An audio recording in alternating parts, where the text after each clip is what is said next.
성경 말씀을 봉독합니다. 이사야서 11장 1절에서 5절까지입니다.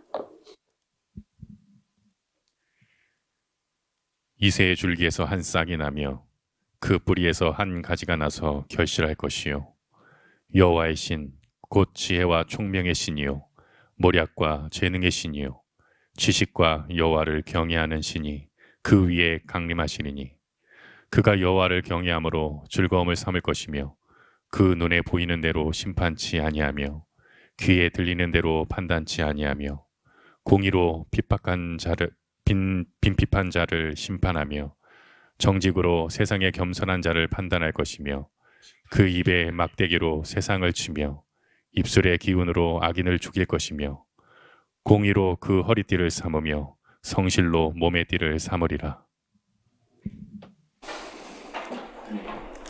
네, 역시 11장도 이새의 줄기에서 혹은 또 그 뿌리에서 한 싹이 나고 가지가 난다. 거기서 열매가 맺힐 것이다. 이런 이야기인데 이새의 줄기를 하면 보나마나 다윗이죠. 이새 아들이 다윗이니까 그 가문에서 한 싹이 나고 가지가 나서 열매가 맺힌다. 우리가 읽으면 당연히 예수님으로 읽어지는데 그 유대인들은 이게 이제 자기 어떤 고정관념이나 편견이나 욕심이나 이런 게 눈에 가려서 진실이 안 보인다는 거예요. 그리고 이제 거기에 2절에 보면은 그 열매를 맺히는데 이제 예수님이 태어나면은 여호와의 신 하면 이제 성령이죠. 곧 성령이 어떤 신이냐? 지혜와 총명의 신이다. 그 다음에 이제 모략과 재능의 신이다. 지식과 여호와를 경외하는 신이다. 그러니까 영인데 신 혹은 영 이렇게 할 수 있겠는데 제일 처음에 나온 말이 지혜와 총명의 영이라는 거예요. 성령이 지혜와 총명의 영이다. 그러니까 여러분 사도 바울이 성령의 은사들을 여러 가지 열거할 때 맨 먼저 나오는 말이 지혜와 지식 이야기를 합니다. 똑같아요. 이 이사야서에 나오는 성령하고 똑같습니다.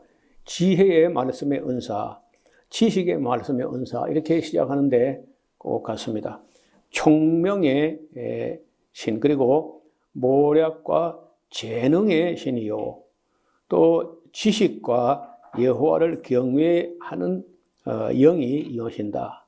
그리고 예수님이 세례 받을 때 비둘기처럼 성령이 임하셨던 그런 기록이 있는데 그때 임하신 영이 여호와의 영, 곧 여호와의 신, 지혜와 총명의 신, 모략과 재능의 신, 지식과 여호와를 경외하는 그런 신이 그 위에 임하실 것이다고 했는데 예수님께서 세례요한이 세례 주는 데 와서 그 세례 받고 올라오는데 하늘에서는 음성이 들려서 이는 내 사랑하는 아들이요 내 기뻐하는 자다 하는 음성이 들렸고 그리고 예수님은 물에서 이제 올라오는데 성령이 비둘기처럼 예수님 위에 임하는 모습을 그리고 있습니다.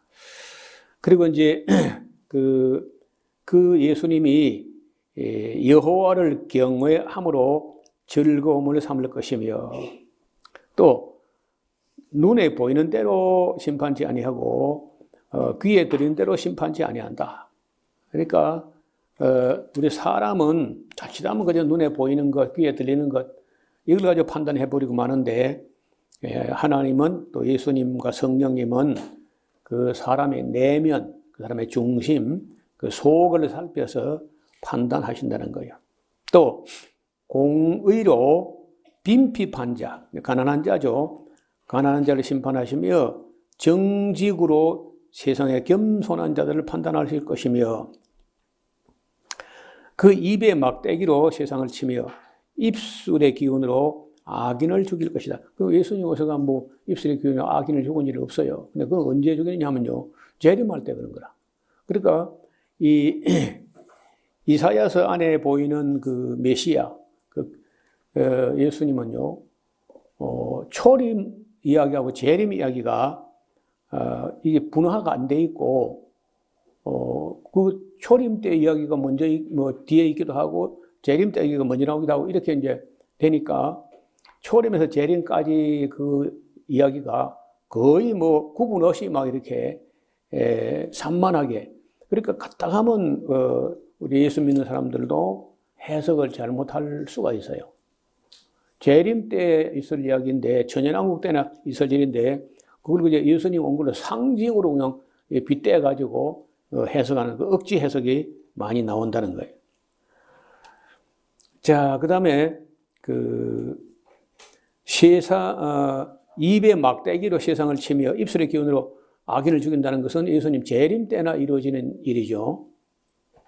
그 다음에 5절에 보면 공의로 그 허리띠를 삼으며 성실로 몸의 띠를 삼으며, 성실로라고 하는 이 말이 그 히브리어로 보면 에무나, 즉 믿음이라는 그 말입니다. 바로 여기서는 믿음을 하지 않고 성실로, 그 에무나를 성실이라고 번역을 했다는 거예요.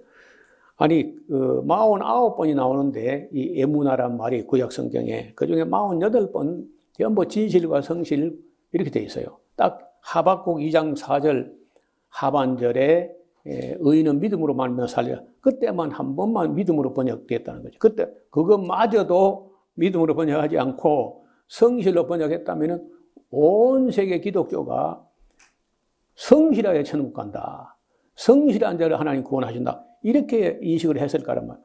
그랬다면은 믿습니다, 이거 거짓 믿음 없을 것이고 전부 성실하지 못하면 천국 못 간다. 이래가지고 정말 뭐 세상에서 손해 보더라도 성실하게 정직하게 이렇게 살았을 텐데, 한 번 한 단어만 삐끗하고 믿음이라고 번역했는데 그날 이후로 뭐 저는 성실합니다, 성실하게 하옵소서 이렇게 안 하고 믿습니다 계속 믿습니다 그냥 그걸로 끝나버린다고 다.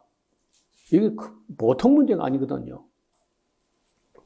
그래서 이 5절에 그 성실이라는 말이 에무나, 우리가 알고 있는 믿음이라는 하박국 2장 4절 한 번만 믿음으로 번역되는데 이게 참 아쉬운 일이죠.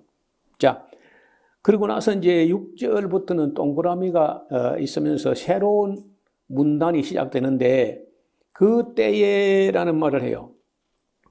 자, 그때가 있고 또 10절에 또 그날에 또 있고 11절에 그날에 또 있고 12장 1절에 또 그날에,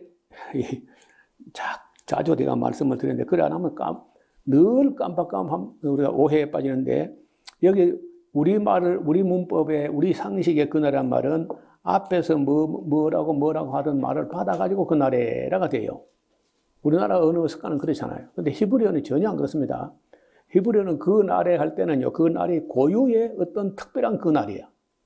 그건 하나님만 아는 때고 앞에서 말한 때가 연결되는 수도 있고 그렇지 않은 수도 있기 때문에 그거를 분별을 못하면은 예언서 해석을 완전히 그저 망치게 됩니다. 절대로 그건 조심해야 돼.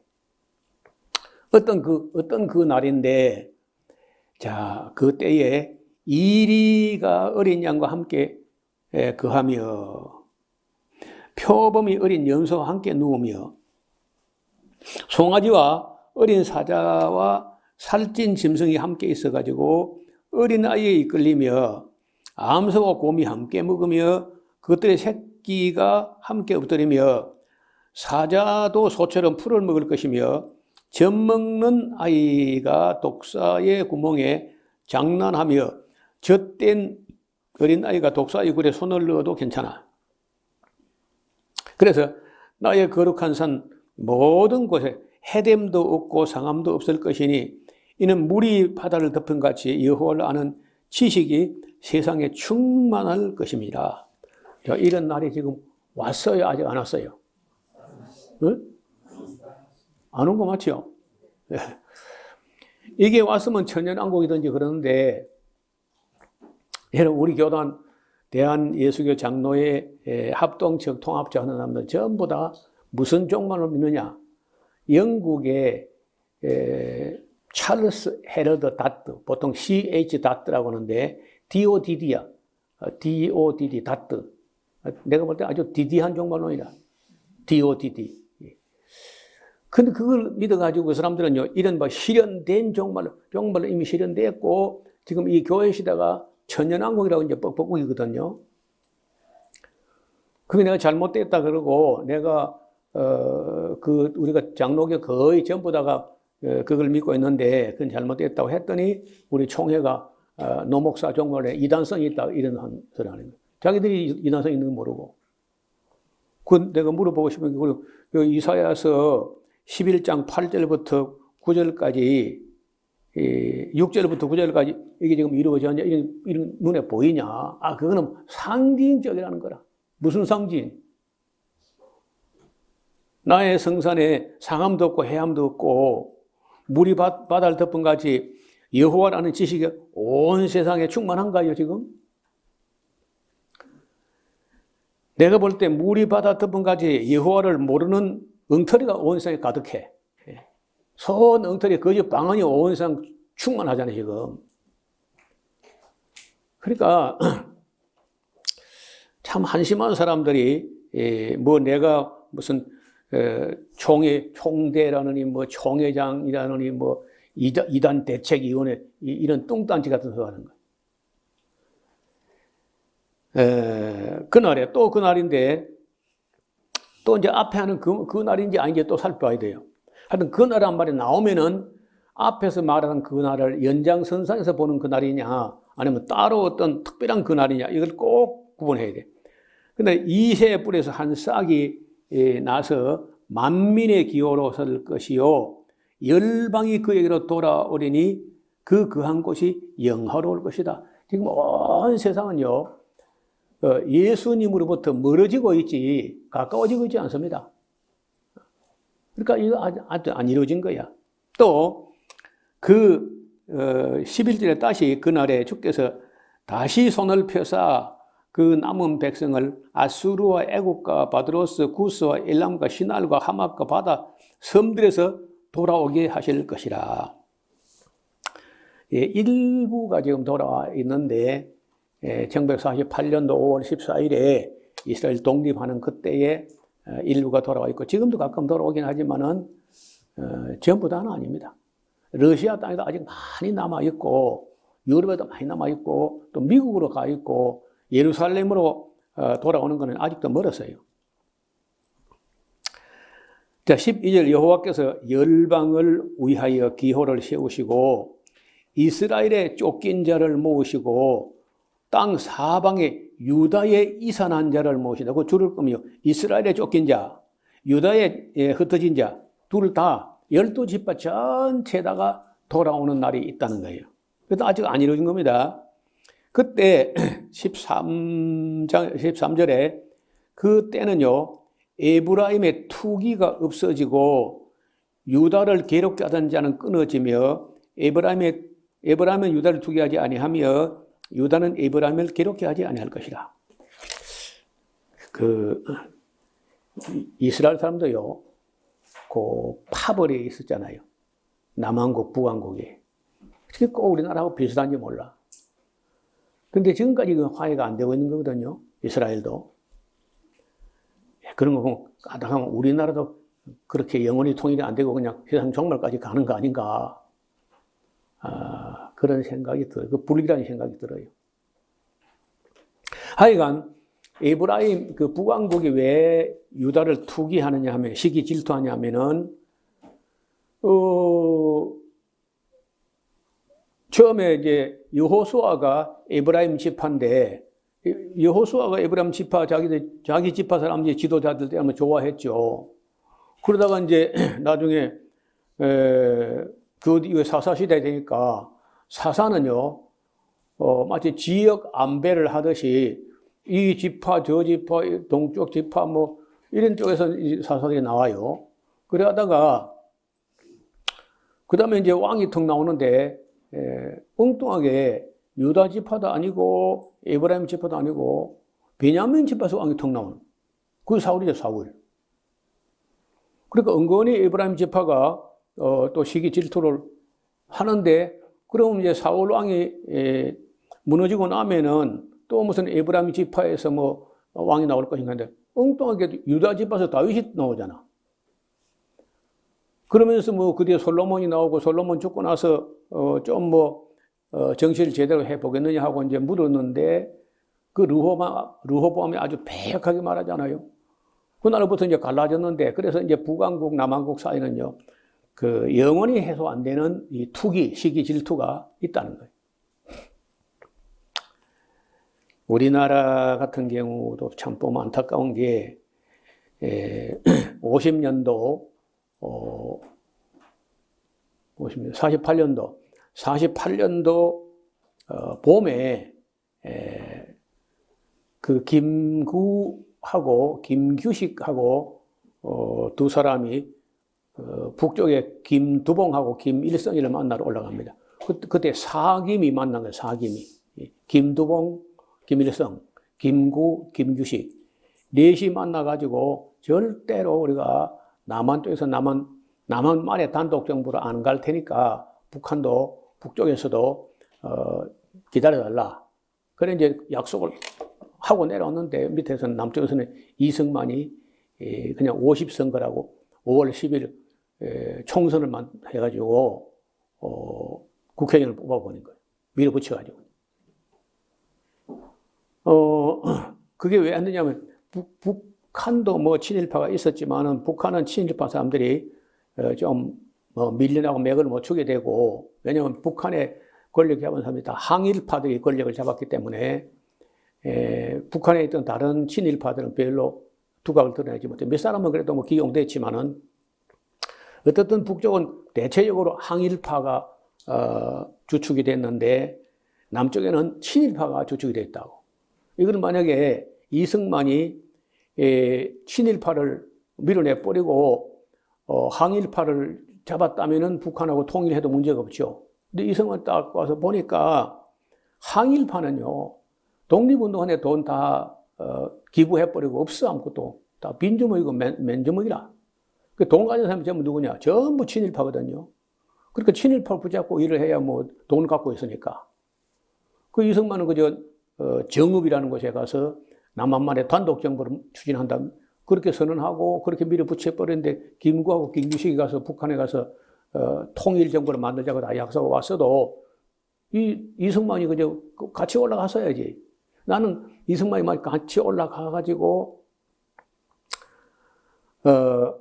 소련이 뭐라고 하든지 간에 미국이 뭐라고 하든지 우리는 한민족이다. 그러니까 통일된 나라를 만들자. 이렇게 이승만도 올라가서 그래 했어야 맞잖아요. 그러니까 올라가다 안 했어.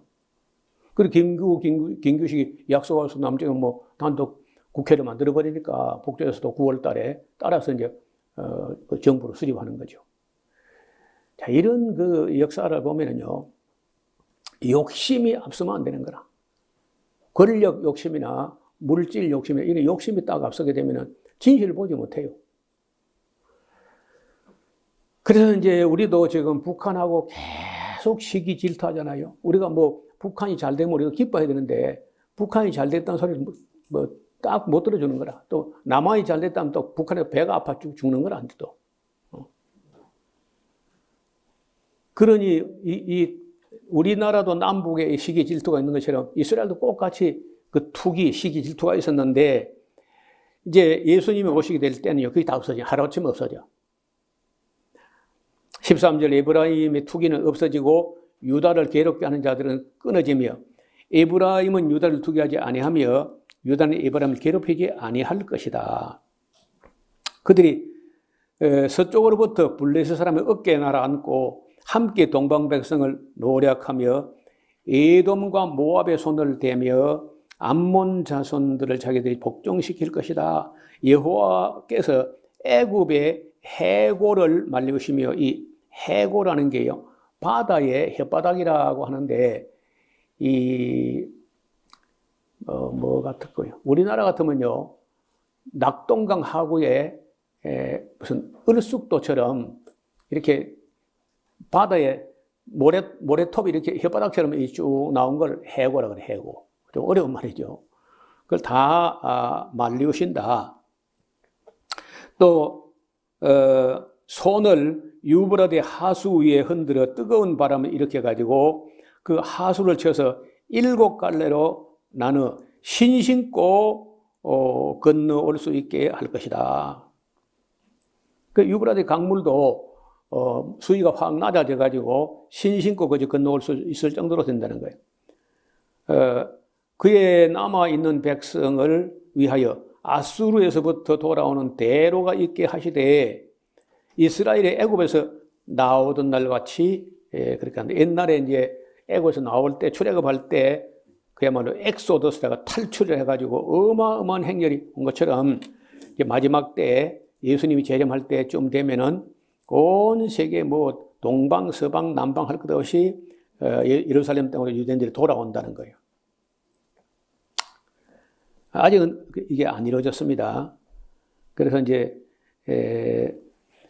12장에 보면요, 그날에 또 이제 그날에라는 말이 네가 이스라엘 보고 하는 말, 네가 말하기를 여호와여 주께서 전에는 내게 노하셨사오나 이제는 그 노가 쉬었고 또 나를 안위하시오니 내가 주께 감사하겠나이다 할 것이라. 이스라엘이 참 오랜만에 하나님께 감사하겠나이다, 감사하나이다 이렇게 이제 이런 말을 한다는 거예요.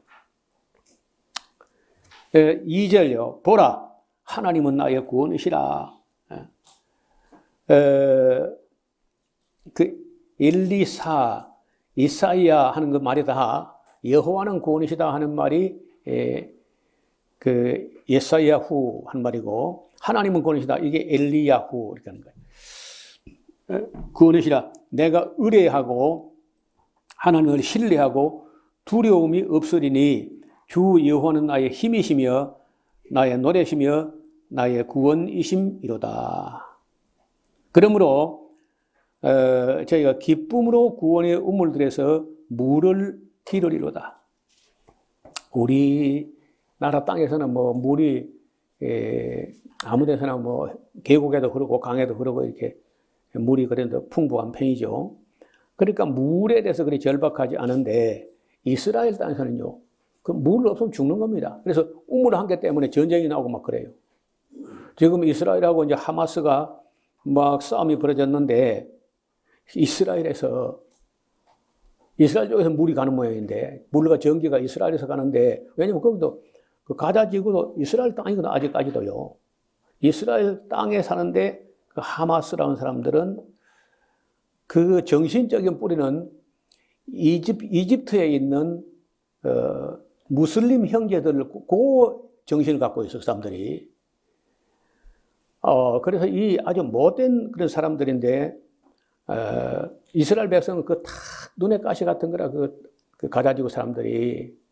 그래서 뭐 방송 들어보면은 뭐 어떻게 모사드라고 하는 세계 최고의 정보기관이 하마스가 그런 공격할 걸 몰랐을까? 그 아이언 돔도 뚫렸고 그 정보망도 뚫렸다 뭐 이렇게 하는데 제가 볼 때 그래 안 봅니다. 저는 이스라엘에 딱 이렇게 알면서도 모르는 척하고 여러분 센 놈은요 한 대 맞아도 괜찮죠? 안 되는가? 센 놈은 때려봐. 그 때리라는 거요? 근데 때리면 죽는 거예요. 때리면 한 대 때리고 10대 맞는 거야. 그래서 이스라엘은요 10대를 때리기 위해서 한 대를 맞아주고 일부러 모르는 척하고 있었다고. 나는 그렇게 봅니다. 아니 또 CIA라고 미국 중앙정보부가 그걸 몰랐다고? 거기에 그 처음에 한 곳에서 이스라엘 모사도 요원도 그 가자 지구에 늘 있습니다. 숨어서 비밀 요원들이. 근데 그걸 몰랐다고? 알면서도 세게 10대를 때리려고 약하게 한 대 맞아준 거요. 나는 그래 봅니다. 얼마 안 가서 그 들통 나갈 거야 이제. 그래서 아마도 저는 화해가 안 될 사람들이 하마스하고 그 이스라엘은 화해가 안 돼요.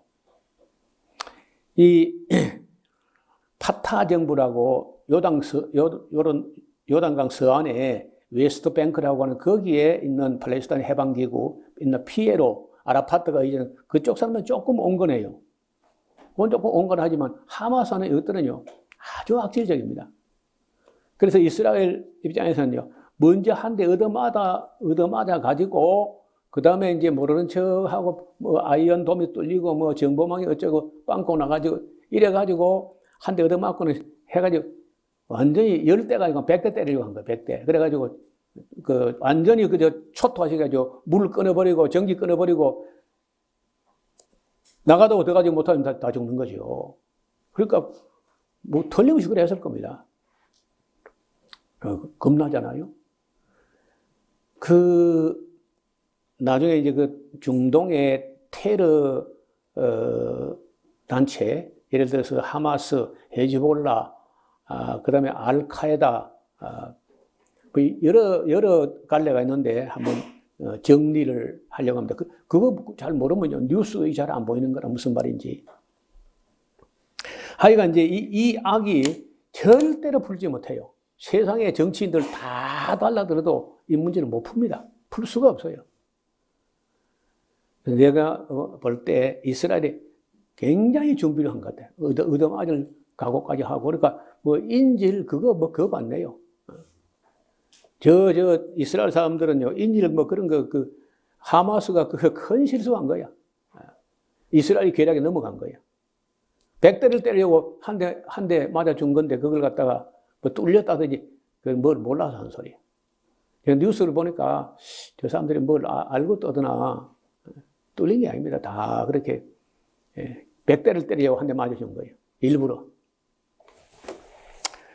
이런 세상 가운데서 뭐 예수님이 재림하지 않고는 아무런 희망이 없습니다. 갈수록 인간들은 더 악해질 거예요, 이제. 앞으로 전쟁이, 이게 만약에 3차 대전이라 해도 또 남았어, 또. 예수님 재림 직전에 전쟁 또 남아있다고. 4차, 5차까지 갈 거라. 4절에 그날에 너희가 또 말하기를 여호와께 감사하라. 그 이름을 부르며 그 행하심을 만국 중에 선포하며 그 이름이 높다 하라. 여호와를 찬송할 것은 극히 아름다운 일을 하셨음이니 온 세계에 알게 할지어다. 아직은 그렇게 안 되거든요. 지금은 뭐 아직은 어림도 없어요. 자, 이제 시온아 예루살렘 본 시온의 검이나 소리를 높여 부르라. 이스라엘의 거룩한 자가 너희 중에 크심이라 할 것임이라. 이렇게 해서 이제 한 단락이 납니다. 12장까지 해서 한 단락 나고 앞을 보세요. 여기 이제 그 그림을 좀 보면은 13장부터 16장까지는 방금 우리가 이제 11장, 12장을 했고 13장부터 16장까지는요. 바빌론도 망하고 블레셋도 망하고 모압도 망하고 다 망하는데 왜 망하느냐? 교만해서 망한다는 거예요. 교만하고 오만하고 거만하고 그럼 반드시 망해. 그리고 이 17장에서 20장이죠. 다메섹도 망하고 구스, 애굽도 망하고 바벨론은 영원히 망한다. 또 22장에는 그러기 전에 이상골짜기 그러기 전에 예루살렘부터 먼저 망해 있더라. 그리고 두로도 망한다. 그리고 이사야가요. 24장부터 27장까지는 이사야가 종말론을 이야기하는데 끔찍하게 온 세상이 정말 흔들흔들 비틀비틀하고 막 술 취한 것처럼 막 흔들린다. 예수님도 처처에 기근이 여러분 지금 우크라이나에서 만약에 식량 생산에 차질이 나고 그리고 미국의 기후 이상으로 식량이 또 차질 나고 이렇게 해가지고 세계 곡창지대 몇 나라가 있는데 폴란드도 식량이 많이 나요. 그 프랑스도 좀 나고 그런데 우크라이나 식량이 또 많이 흔들리게 되고 미국도 흔들리고 이렇게 되면요 기름값보다 더 무서운 게 식량이에요. 식량. 기름값도 참 문제가 되는데 식량은 그거는 다르죠. 여러분 기름은요 자동차가 안 굴러간데 식량 문제 사람이 안 굴러가. 어느 게 더 심각하겠어요? 그때는 스마트폰이 아무 쓸데없는 짓이라. 식량이 없는데 뭐 아무것도 먹는 게 떨어져 버려 아무것도 안 돼. 죽도 밥도 안 돼. 그래서 여러분 지금이라도 나는 뭐 십몇 년 전부터 한 이야기인데 시골 도시는 먹을 게 없습니다. 이제는 도시에 먹을 건 다 떨어진 거예요. 먹고 살 만한 게 없어요. 공업은 앞으로 안 되는 게 중국이 지금 뭐 좀 어렵다 하지만은 중국은 어려워도 다 헤쳐 넘어갑니다. 왜냐? 계획 경제라 이게 자유 경제가 아니고 계획 경제라. 중국 공산당 정부가 돈을 팍 찍어내가지고 아파트 정부가 다 사들여가지고 가난한 사람들이 다 그냥 헐값을 주고 임대료 줘보면 끝나는 거예요. 뭐 부동산 문제 아무 문제 없어. 중국은 큰 문제가 안 돼요. 그런데 기후 이상으로 해가지고 식량 생산 안 된다 할 때는 온 세계가 문제가 됩니다. 아프리카 같은데 내가 볼 때 아프리카는요 식량 생산하려면 할 수 있는 것도 농사 지을 줄을 몰라. 농사 안 되는 땅이 아프리카 뭐 아마도 소말리아 같으면 좀 어려울 것 같아요. 소말리아는 어떻게 적도 금방 있는데 열대 우림이 없어요. 날이 더워도 비라도 오면 좀 사는데 날은 더우면서 비도 안 와. 그 희한한 땅이에요 그게. 근데 그래도 먹고 살더라고. 그럼 뭐 먹고 사냐? 해적하는 해적. 해적을 하는데요. 해적이 얼마나 수지가 많느냐. 요즘 한물 봤는데 한때 해적들은요. 해적 주식회사를 만들어요. 그래가지고 해적팀 중에 해적회사 중에 어느 해적들이 돈을 잘 벌어오는가. 그 투자를 하면요. 분배금이 들어옵니다. 이 분배가.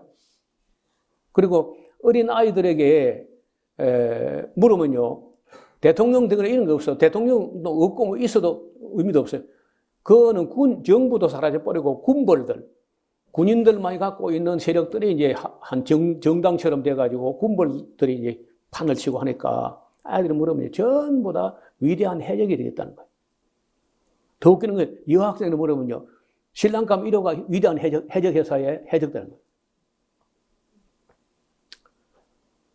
그래도 또 먹고 살더라고 보니까. 그리고 해적촌에는요. 고급 빌딩이 쫙 들어서고 전부 외제차 벤츠만 타고 막 그래요. 해적회사 잘 되는 데는. 그러다가 이제 우리나라 그 청해부대인가 하는 그 배가 가가지고 거기서 설렁거리면서 이제 해적질 못하게 하면서부터 3호 주얼리호라는 배가 그때 한번 당했잖아요. 그 전으로 해가지고 그 이제 한물 갔어 해적이. 한때는요 굉장히 번성한 거라 그게. 하여간 그래도 아프리카는 한국 사람이 가서 농사 지니까 농사 잘 되는 거야. 그리고 한국도 사실은 뭐 그 산에 물 좀 있는 거 위에 뭐 원래 뭐 자원도 없는 나라인데 이만큼 만든 걸 보고 대부분 크고 작은 나라들이 대국들은 아니고 작은 중간 사이즈 나라들은요 한국처럼 되는 게 로망인 거예요.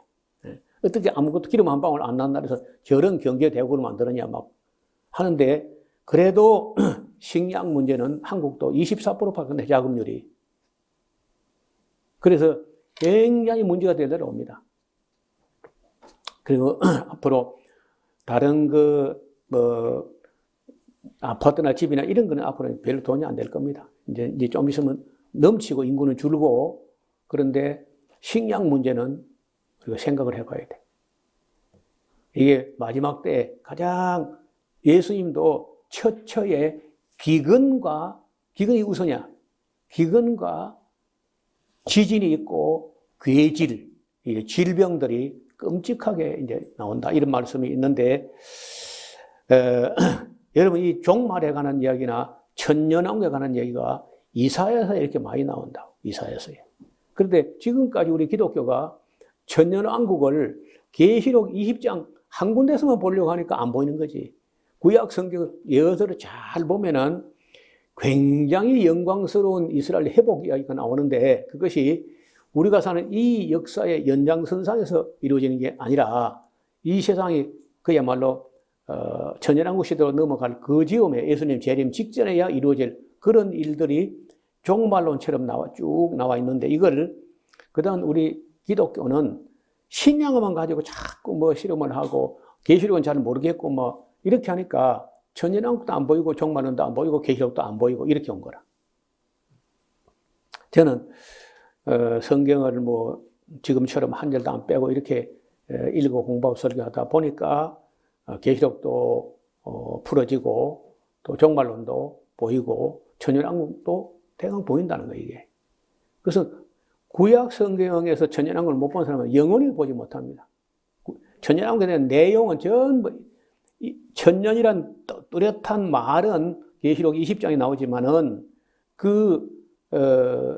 개념, 그 안에 있는 어떤 영광이 있는지 그런 이야기는 전부 구약에 있고 예언서에 있습니다. 그래서 앞으로도 우리가 이사야서 66장까지도 가면서 계속 이스라엘의 영광스러운 어떤 회복이나 또 완벽하게 돌아오는 문제라든지 이런 것들은 여러 번 나올 텐데 그것이 다 천년왕국 때 예수님 재림 직전에 이루어질 그런 예언으로 봅니다. 13장, 14장을 읽어오시면은 바빌론이 어떻게 망한다는지 그 예언을 다음 수요일에 같이 보도록 하겠습니다.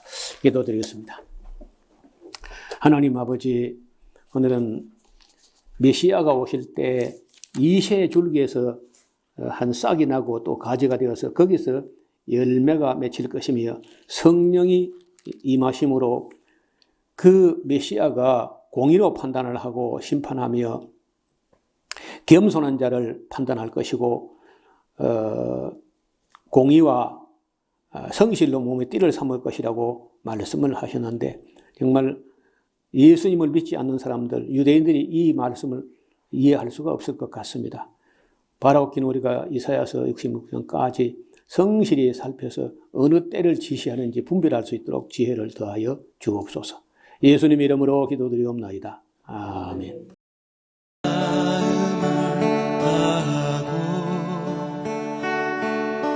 성품을 다하고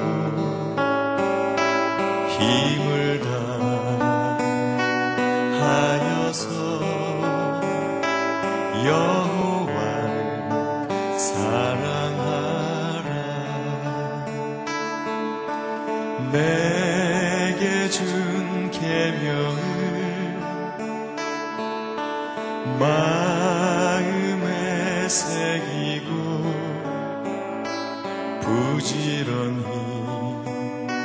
부지런히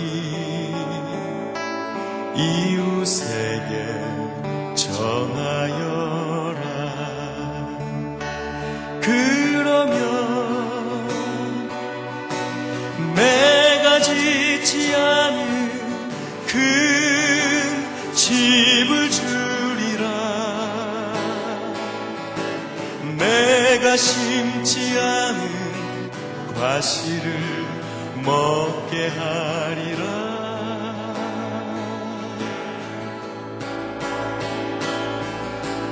그러나 한 가지 잊지는 말아라. 죄인된 우리를 구원하신 여호와